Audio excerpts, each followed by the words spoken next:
Paz do Senhor para todos. Eu sou o presbítero Márcio José Afonso. Pertenço à Igreja Assembleia de Deus em Tubarão. A Igreja Assembleia de Deus, aqui em Tubarão, ela tem cultos aos domingos, às 7 horas. Pela manhã, ela tem escola bíblica dominical às 9. E durante a semana, ela é repleta de atividades para quem deseja estar engrenado nas coisas de Deus. Ela tem oração às terças.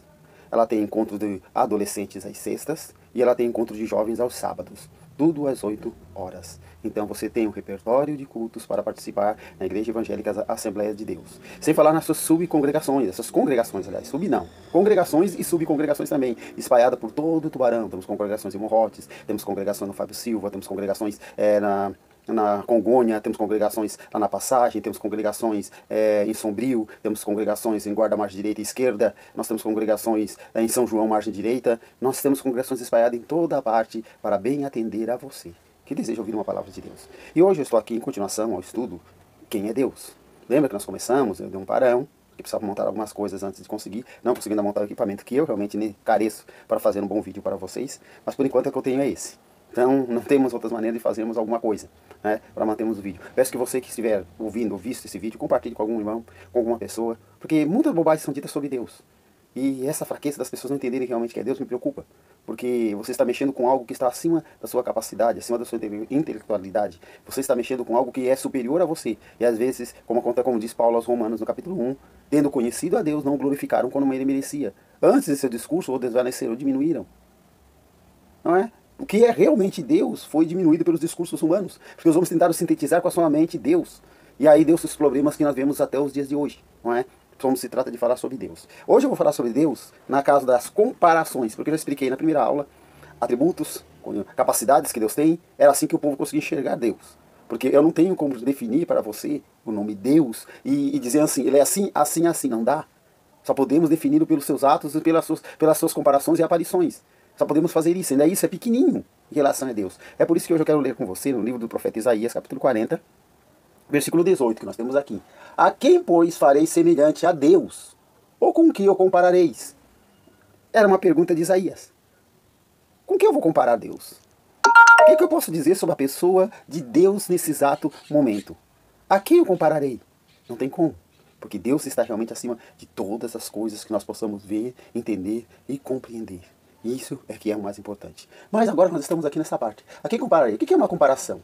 É uma ação de comparar, de analisar o que se difere ou se assemelha em comparação entre o vinho, o chinelo e o português. O chileno e o português. O chinelo, né? E relação estabelecida entre dois termos com diferente sentido no mesmo enunciado. Então aqui nós estamos vendo uma laranja e aqui estamos vendo uma maçã. Elas são semelhantes, mas não são iguais. Você pegar a maçã e a laranja, você vê a semelhança. Né? Distantes, elas são semelhantes, mas não são iguais. É assim que os autores procuram descrever a Deus. Eles vão apresentar fatos que inspirem a semelhança, mas que não é dizer que Deus é igual àquilo ali. É isso que ocorre com muito teólogo e muito pregador que aparece por aí.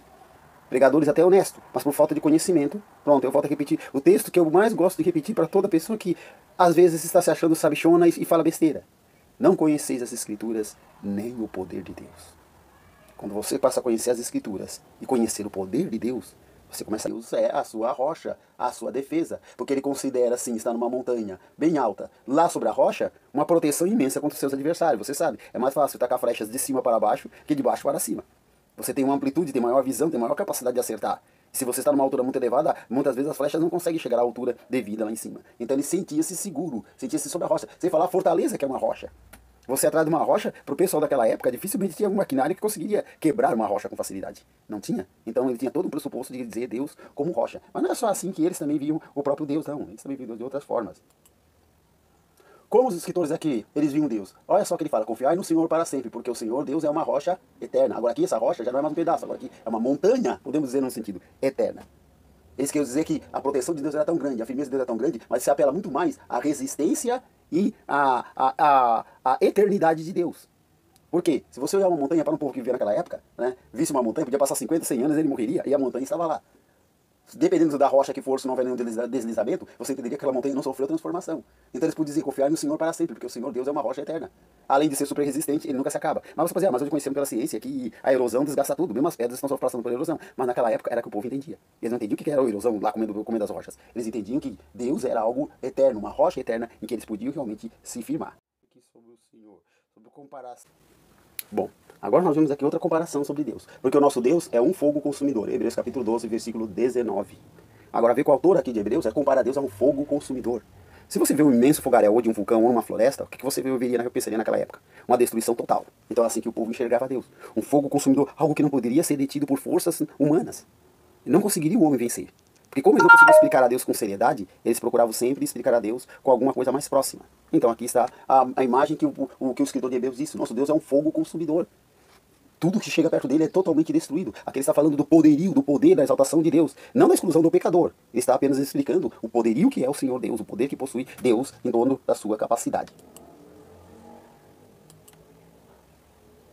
Mas também Deus, além de ser um fogo consumidor, o escritor do Salmo 5, versículo 12, ele também diz assim de forma diferente. Ele diz, pois tu, Senhor, abençoas o justo, e como escudo o cercas de tua benevolência. Agora aqui Deus é comparado a um escudo de proteção.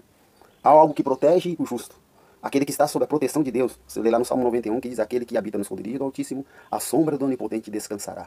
Isso quer dizer, estar escondido no esconderijo do Altíssimo. Por outras palavras, podemos dizer, Deus como uma grande caverna, onde a pessoa entrava lá dentro, ficava descansando do imenso calor do sol. Então aqui Deus é visto como um escudo. Né? Abençoa o justo como um escudo e o cerca de tua benevolência. Quer dizer, você está protegido pela bondade de Deus. Essa era a maneira que eles encontravam para definir e explicar quem realmente era o Senhor Deus. Isso é muito importante para nós. Bom, aqui eu resolvi abrir um espaço, porque tem uma mania esquisita, né? Nessa briga entre direita e esquerda, que isso que ocorre muito, tem muitas pessoas que fazem de bobo, bombasticamente, e adoram ficar na televisão, ou até na rádio, quando você junta o grupo que apoia determinado candidato, que eu não vou citar porque aqui não estou fazendo propaganda política, que a palavra de Deus não vou misturar com a política no momento. Gravarei vídeo sim, porque a pedido de pessoas, tem dito para me gravar no YouTube alguma coisa sobre a política.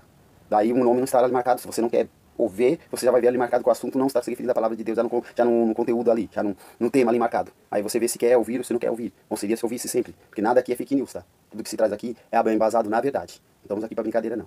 Sabemos que em algum chegará tempo que nós não podemos mais falar, porque o que eles querem fazer é que justamente não se fale mais nada sobre isso. Mas aqui eu quero só trazer para algumas pessoas que têm a bobagem de ficar nos chamando de terraplanista. Ah, os crentes são tudo terraplanista. Eu sou biólogo, pessoal. Sou professor e sou biólogo.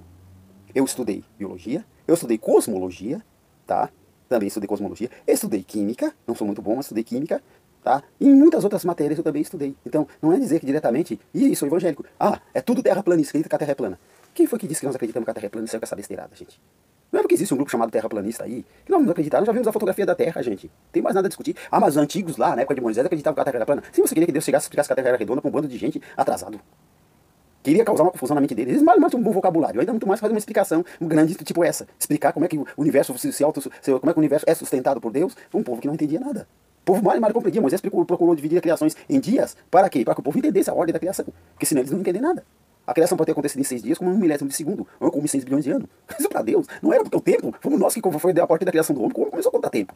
Antes para Deus o tempo nunca foi um problema, porque para ele não é interessante dizer 1 bilhão de anos, 100 bilhões de anos, ou falar para ele 1 trilhão de anos, para quem é eterno, não tem começo nem fim. O tempo para ele é algo praticamente sem valor, porque ele vive eternamente, ele está na eternidade, ele sempre existiu e sempre existirá, então não tem como estar contando o tempo.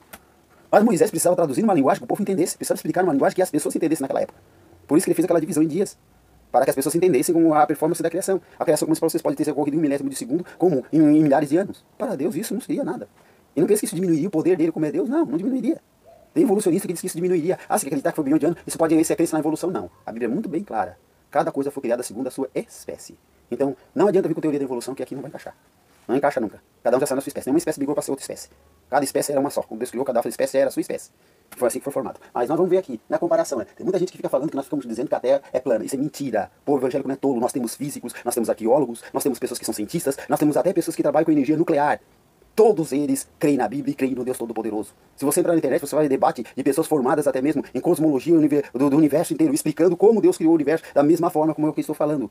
E não dizendo asneirice de terra plana. Já vimos fotografia da Terra, já vimos um satélite da Terra, já vimos tudo que precisava ver. E mesmo nós até mesmo calculando aqui mesmo, olhando mesmo para o nosso planeta, você sabe que se você subir numa montanha e começar a observar, você vai ver que ao longe, o mar parece que ele está se deitando. Você já não consegue mais avistar. É para mostrar se fosse plana, você continuaria avistando a linha reta, indo mais longe ainda. Você continuaria avistando, mas não é plana. Aí o que acontece? Chega uma distância que os seus olhos não conseguem ver por causa da redondeza da Terra. É o que disse o profeta Isaías no capítulo 40, versículo 22. A Bíblia, Isaías viveu em torno de 600 anos antes da pessoa de Cristo. E quem ensinou isso para ele? Ele não aprendeu de ninguém. Foi o Espírito Santo que na inspiração deu para ele, e eu acredito que nem ele sabia do que estava falando. Mas aqui diz a Bíblia: ele é que está sentado sobre o círculo da terra, cujo os moradores são para ele como gafanhotos. É ele que estende os céus como uma cortina, e desenrola como tenda para neles habitar. Olha, Isaías sabia a diferença. Certamente com violência te farás rolar, como se faz rolar uma bola num país espaçoso. Ali morrerás, e ali acabarão os carros da tua glória, ou o próprio da casa do teu Senhor. Aqui ele coloca: ele é que está sentado. Então ele sabia a diferença. Se ele sabia falar em bola, ele sabia o que era algo redondo. Ele conhecia. E aqui ele fala: está sentado sobre o círculo da terra, que é a mesma palavra que ele usou para a bola. Só com outro tema ali, círculo, redondeza. Então a Bíblia já dizia 600 anos antes de Cristo que a Terra era redonda. Agora, se os homens daquela tempo não conseguiram entender que a Terra era redonda, pessoal, não fique espantado. Se levou até o tempo do Galileu lá para começar a entender todos os processos, não fique espantado. Entenda. Tem muita coisa que a Bíblia é capaz de nos revelar que precisamos entender. Agora, não me chame de terraplanista. E nem chame o crente de terraplanista, porque nós não somos terraplanistas. Nós vivemos e aprendemos pela Bíblia. A Bíblia tem muita coisa para explicar. A Bíblia fala sobre a lei da termodinâmica, a Bíblia fala sobre a lei da força da energia, a Bíblia fala sobre a energia nuclear, a Bíblia fala sobre tudo isso. Só precisa você procurar direitinho. E você vai ver que a Bíblia fala sobre tudo isso e o homem tem essa ciência hoje. E aí fico chamando a Bíblia de qualquer livro. Nenhum livro que dá história seja tirado dos livros e dos livros não sei do que, e até mesmo de outros livros aí que muitas igrejas aí inventam, contém o conhecimento que a Bíblia tem. Tanto na área científica. Embora a Bíblia não foi escrita para satisfazer nossas curiosidades científicas. Ela foi escrita para revelar o homem, o Deus Todo-Poderoso. E o homem poder entender um pouquinho de quem ele é. Quem realmente Deus é. Para isso que a Bíblia foi escrita. Ela não foi escrita para atender nossos desejos científicos. Por isso que você vê que os autores falam livremente e parece assim que eles não falam de coisas como se as coisas fossem da forma errada. Como entendemos? José orou para o sol parar, mas a terra que gira em torno do sol. Mas claro que José não sabia, gente. Mas Deus sabia que era a terra que girava em torno do sol. Ele entendeu a mensagem. Só que ele não vai parar lá, vir na terra e dizer: Josué, ora sim, para a terra. Estão compreendendo como é que Deus trabalha? Então essa é a diferença que nós temos. Nós não somos terraplanistas porque é impossível a terra ser plana. E nós sabemos disso. A terra achatada, meio achatada aqui em cima, em virtude da força gravitacional exercida sobre o nosso planeta. Tá? Hoje nós temos um centro aqui que puxa a gravidade para ambos os lados, por isso faz esse achatamento, assim um pouquinho da Terra. Mas isso não quer dizer que a Terra planista, que é achatada. Se a Terra fosse toda plana, não haveria montanha, não haveria morros, não haveria nada. E as águas também tomariam conta de todos os lugares, porque você usa o nível de água para fazer o quê? Que você usa o nível de água? Para você medir a posição para estar reto. Então se a Terra é plana, totalmente reta, as águas invadiriam vários lugares. Haveria muito pouco espaço para a Terra. Teria somente montanhas. Aí você teria que começar com a montanha de novo. E com a montanha de novo, não tivesse atmosfera, a Terra seria um planeta caótico, sem ar e sem vida. Então não combina nos chamar de terraplanista. Pare com essas bobagens, né? Mas diz aqui, ó, ele se assenta sobre a redondeza da terra. Quer dizer que Deus, ele está sobre a terra. E os homens, os moradores para ele, ó, aqui é uma tradução mais atualística, ó, ele é quem está sentado sobre o globo da terra, globo, cujos moradores são para ele como gafanhotos. Ele é quem estende os céus como uma cortina, e o desenrola como tenda para neles habitar. Olha, os moradores para ele são considerados como gafanhotos, animaizinhos pequenininhos. É evidente que isso aí é uma comparação deles, porque nós não se comparamos nem a areia no meio do pé de Deus, se fôssemos olhar, né? Mas era a comparação que no momento era mais plausível para o povo daquela época entender sobre a grandeza de Deus e sobre todo o poder que ele tinha. Nós vamos seguindo em frente. Aqui nós encontramos aqui um texto que diz o seguinte: eis que as nações, Isaías 40:15, eis que as nações são consideradas por ele como uma gota de um balde. Pô, já pensou? Todo exército daquela época era uma gota de um balde. E a Bíblia, como é sempre atualizada, hoje, todo o poderio armamentístico, atômico, nuclear, como tem, é a gota de um balde. Já viu a gota no balde? Como é que ocorre? Já colocasse uma gota no balde? Você viu se a água ali sofreu transferência, aumentou, diminuiu? A água e o nu você pode olhar. Não houve diferença nenhuma. Somente se você usasse um aparelho que conseguisse medir mililitros para ver a diferença de uma gotinha ali. Mas sem esse aparelho, não representa nada. Então Deus vê aí, ó, como o pó miúdo das balanças. Eis que ele levanta as ilhas como uma coisa pequeniníssima. Então ele começa a comparar Deus, o tamanho que Deus é, na visão repassada. Conforme a classificação da Organização das Nações Unidas, a ONU, há atualmente 193 países no mundo que são reconhecidos diplomaticamente de forma ampla pelas diversas instituições mundiais. 193 países. E Deus diz que todos, juntando todos eles, é uma gota de um balde. Pó miúdo da balança. Sem falar dos outros países não reconhecidos pela ONU. Então, esses 193 países, com todo o seu poder armamentíssimo, não se compara. Nós temos 447.060 ilhas espalhadas em todo o nosso planeta. E ele diz que ele levanta as ilhas como uma coisa pequeniníssima. Quer dizer, Deus pega todas aquelas ilhas e levanta como uma coisa pequeniníssima. Todas as 446.060 ilhas que nós temos em nosso planeta. Então, quer comparar a Deus? Quer entender um pouquinho o poder que ele é? Não fique de brincadeira como aqueles que pegaram Jesus e andaram com ele arrastando aí com uma cruz e botaram ali levando a açoite do diabo. Ele é muito mais do que aquilo ali. Esse é o nosso planeta, que Deus chama. As nações para eles como gota de um balde. Juntando tudo isso aqui, ó, não representam nada para Deus. Vamos continuar. O que reduz a nada, Isaías 40:23. O que reduz a nada os príncipes e torna em coisas vãs os juízes da terra. Olha só. Deus pode, Isaías 40:23. Ele considera os príncipes como nada. Olha, fulano é importante. Olha, fulano tem o centro do país e tal. Gente, para Deus, ele os considera como nada. Reis poderosos, cheios de nome. Para para Deus não são nada. Juízes, igual muito do Suprema, não vamos dizer assim, vamos falar do nosso Supremo, mas como em muitos lugares tem. Juízes que pensam que aquele martelo na mão se torna ele um cara poderoso, aquela toga, aquelas roupas todas. E ele chama de coisas vãs os juízes da terra. Porque nós decretamos isso, porque nós decretamos o aborto, porque nós decretamos... Vai olhar se Deus decretou. Porque se você está decretando coisa assim, que está fora da palavra de Deus, você vai ter que prestar conta com ele. Tem um martelinho na hora, não vai bater. Quem vai bater lá é o martelo de Deus. Pensa, juízes, que quando você estiver julgando, você está ocupando uma função dada e permitida pelo nosso Criador. Mais um pouquinho para frente. Vê como o tempo passa quando a gente começa a falar sobre Deus. Eu colocarei esse vídeo até em forma mais rápida, porque eu pretendia ficar só 20 minutos, não quero passar um vídeo extenso. Vídeo de uma hora e meia, as pessoas justamente não estão ali para ouvir isso, tá? Nós temos mais aqui outras comparações. Levantai ao alto vossos olhos e vede quem criou estas coisas. O Isaías novamente está mandando você olhar para o céu. E vede quem criou essas coisas. Foi ele que fez sair o exército delas segundo o seu número. Ele as chama todas pelos seus nomes, por causa da grandeza de suas forças. E por quanto é forte em poder, nenhuma delas faltará. Olha só o universo. Você já viu sóis? Você sabia que existe sóis? Um sol, que ele é 1 bilhão de vezes maior que o nosso sol. O nosso sol perto dele é uma coisinha de nada. Não é? Coisinha de nada. A Terra já é uma bolinha assim perto do Sol. Ó. E agora tem um Sol que é 1 bilhão de vezes maior que o nosso Sol, que fica, o nosso Sol fica assim, ó. Então imagina a Terra. Ele ocuparia, se ele viesse para cá, ele pegaria todo o sistema solar, talvez escaparia só Plutão. Lá no final. De tão grande e imenso que ele é. Gigante mesmo. Só que a Bíblia aqui diz que Deus criou todos esses sóis aí, esse exército do céu, e chama cada um deles pelo seu nome. Quer dizer, ele deu nome às estrelas que você nem sabe. Quando nós ficamos lá, não temos mais nome para dar, o que nós fizemos? Começamos no planeta 2, 4, 5, 6, 3, 8, 5, 4. Mas Deus conseguiu dar nome a todas as estrelas do céu, conhecendo o seu número. E ele ainda fala que eles são grandes em poder, e realmente há sóis muito poderosos, maior que a da Terra. Há sóis que conseguem se compactar, de tamanho fonte, que eles ficam desse tamanho. Mas o peso dele, se botar aqui no chão, é mais de 1 bilhão de tonelada. Ou mais de um sextilhão de tonelada. Ele afundaria no chão e atravessaria o planeta Terra. Só que imagine, ele pode ficar desse tamanho encolhendo, mas uma massa totalmente endurecida. E há sóis gigantescos, há sóis cujos raios dele não seguem o sistema de expansão, ele segue de cima para baixo. E a ciência não consegue explicar. Mas Deus criou todos esses sóis e conhece todos pelo seu nome. Deus criou os buracos negros e sabe o poder que tem o buraco negro? É imenso. Mas mesmo assim, não é nada diante de Deus. Se ampliar uma pesquisa para qualquer tipo de planeta semelhante aos gigantes, gasosos do nosso sistema solar, esse número salta para 100 bilhões. Essa quantidade, porém, ainda é ínfima, diante do total mais comumente aceito pelo cientista do número de estrelas existente. Pode chegar a 70 sextilhões. 10 elevado à potência de 22. Nem você falar aquilo ali. 70 sessões, tudo criado por Deus. Quem mediu a água do mar com as conchas das mãos? Ou mediu o céu com os dedos? Quem, usando uma vasilha, calculou quanta terra existe no mundo inteiro? Ou pesou as montanhas e os morros numa balança? Os oceanos da terra têm olha só a quantidade, 1.332.000.000 de quilômetros cúbicos de água.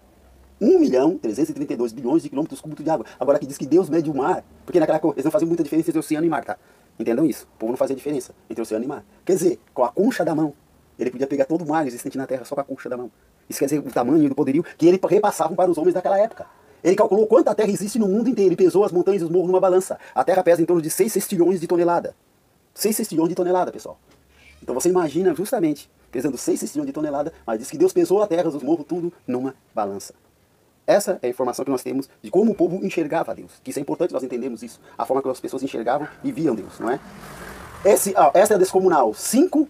Aqui eles colocaram, né, no caso eu disse 6 septilhões de quilo, seria o certo, né? 6 septilhões, mas aqui eles colocaram um valor descomunal, 5 lá, septilhões e pouco, uma coisa assim. Mas vamos arredondar para 6 septilhões de quilo. Aí uma coisinha, porque muita gente fica só dizendo, a Terra é o planeta água, a Terra é o planeta água, a Terra é o planeta Terra, por isso é a crosta terrestre.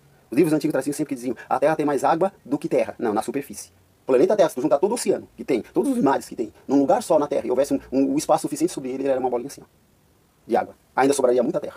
Então você pode ver que a Terra não é um planeta pequenininho, não. Isso aí é só para desvincular um professor que pensa que sabe tudo, que começa a ensinar a Terra é o planeta água, a Terra é o planeta água. Eu já tive um debate até sobre isso, chama lá dentro. Eu ensinava na minha época, tu ensinava na tua época, porque a ciência não é desenvolvida, a ciência é desenvolvida. Hoje nós sabemos que se pegar toda a água da Terra, ela vira uma bolinha assim, ó.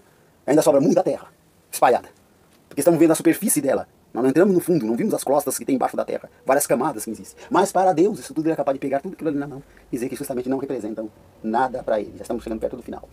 Eis que as nações são consideradas por ele como gota de um balde, já comecei assim, como o pó miúdo das balanças, eis que levando as ilhas como uma coisa pequeníssima. Eis que as nações, aí ó, uma bomba atômica, mísseis nucleares, armas. E olha como é que Deus pensa. Pó miúdo da balança e gota de um balde. Mas tem uma bomba atômica poderosa. Você acha que ela faria algum estrago a algum ser espiritual? Para Deus, elas não representam nada. Então quando os homens falam que tem armamentos sofisticados que são poderosos em guerras, em armas, você pode descobrir que essas pessoas não sabem muito pouco sobre quem realmente é Deus. E por saberem pouco, dizem bobagem, falam bobagem, especificam bobagem e acham que são tal só porque tem esses equipamentos. Olha aí, explosão de uma bomba atômica. Mas se juntar as armas atômicas que tem no mundo todo, o planeta Terra pode ser destruído mais de 10 vezes. Mas isso aí para Deus, ele considera eles como um nada. e menos que nada, uma coisa completamente vã. Todo o armamento atômico, nuclear que o homem tem, Deus considera nada. Então você está sabendo agora sobre quem você está falando? Sobre quem você está conversando? Sobre de quem você está dizendo alguma coisa? Sobre Deus? Quer aprender sobre Deus? Lê as Escrituras. Não deixe os bobos que ficam por aí na internet ou em outros lugares querer colocar Deus a reduzir a um ser humano. Paulo foi muito claro sobre isso. Tendo conhecido a Deus, não glorificaram como ele merecia. Os homens foram se perdendo e foram deixando. Então os profetas vieram fazer o quê? Fazer eles lembrarem de quem é Deus. Se você tirar para ler Apocalipse, você pode ver que numa pegada só, uma terça parte das estrelas desaparece e um pedaço do sol também. Isso é só para mostrar o que é o poder de Deus. E se você pegar o capítulo final de Apocalipse, você vai ver que daquele a quem estava sentado sobre o trono, a luz dele era tão imensa que os céus e a terra desapareceram. Tudo que o homem podia se esconder atrás. Gente que diz assim, nunca existe, pessoas que dizem assim, nunca existe luz em todo lugar que não tem um pouquinho de escuridão. Só que a luz de Deus é tão grande que ele ultrapassa as rochas ao ponto de não sobrar uma escuridão sequer. Não tem escuridão em nada, não tem sombra, não tem nada. Tudo diante da grandeza dele fica sob o efeito de sua luz totalmente esbaçado. Então, o poder dele já era tão grande, quando Moisés pediu para ver, ele deu só um lado do poder dele, não falou nem da justiça dele, só um lado. Moisés disse, eu quero ver o Senhor. E Deus disse assim, ninguém consegue ver toda a minha bondade. Ele não disse nem justiça, nem seus outros atributos. Ele só disse, só a minha bondade, na frente de um homem corporal, por melhor que seja, é suficiente para o homem ser vaporizado. Ele desaparece por completo, só da minha bondade. É só para ver como ele é bom. Ah, mas Deus fez isso. Deus... Não, a bondade de Deus é muito superior ao que você pensa. Tudo que ocorreu, tudo que você lê ali dentro, é porque você não quer bondade. Você quer uma bondade para fazer o que é errado e ele te aceitar de qualquer forma. Não, a bondade de Deus, ela tem imensa escala de história. Agora, por que hoje Deus aceita o homem com tanta facilidade? Porque Cristo se tornou sacrifício e através de Cristo o homem encontrou a comunhão com Deus. Hoje, você pode olhar para a bondade de Deus através dos olhos de Cristo e ela não vai destruir você, porque a pessoa de Cristo está na frente. No Antigo Testamento não tinha isso. Então, eram sacrifícios que cobriam os pecados. Cobrir não é purificar. Eles cobriam.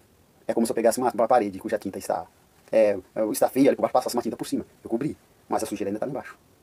Mas Cristo não. A partir do momento da morte de Cristo, a Bíblia diz que Ele nos purificou de todo o pecado. É como pegasse uma roupa suja, passasse um alvejante nela, lavasse aquela roupa suja, ela ficasse branquinha, branquinha de novo. Esse é o poder do nosso Deus. A quem compararei? Essa é a segunda fase que nós temos aqui, está escrito na Bíblia ou não, que nós entendemos que os profetas falavam de Deus por comparação, que era a forma mais eficaz que nós podemos entender. O próximo será o mundo de Deus, que é a terceira parte, e aí eu estarei encerrando o estudo. A terceira parte nós falaremos sobre o mundo de Deus. Como é que realmente é o mundo dele? Será que é igual ao nosso? Ou ele é diferente? Mas o irmão vai inventar isso de onde? Não vai inventar nada. Está tudo na Bíblia. Você tem que estudar. Errais não conhecendo as Escrituras, nem o poder de Deus. É ali que o homem erra. E por isso é que ele não consegue acertar. Quando o homem parar e começar a ler a Escritura, e a começar a querer conhecer e entender o poder de Deus, que ele pode fazer tudo aquilo que ele quer, acaba essas brigas. Acaba esse negócio de, porque eu sou unicista e vocês são trinistas. Acaba essa guerra toda, você passa a compreender, tem uma visão bem clara de como é Deus. Esses pontos de vista nossos estão lá embaixo. Ele está acima disso e muito elevado. Que Deus abençoe você e não deixe de vir na Igreja Assembleia de Deus aqui em Tubarão, participar dos nossos cultos. Lá estarão os homens de Deus, pastores, evangelistas, presbíteros, todos transmitindo a mensagem da Palavra de Deus para que você possa aprender. Domingo nós temos o culto da família, sempre às 7 horas da noite. Vai lá, Deus tem uma palavra maravilhosa para você, que às vezes está procurando encontrar-se com Ele. É evidente que não vai toda a profundidade que nós falamos aqui, mas ela vai o suficiente aonde a tua alma precisa. É ali que vai. Tá? Não vai precisar explicar toda essa ciência aqui lá quando estamos lá. Não precisa. Só precisa simplesmente você compreender o suficiente para aprender com Cristo. Que Deus abençoe vocês e a todos que nos escutaram. Amém.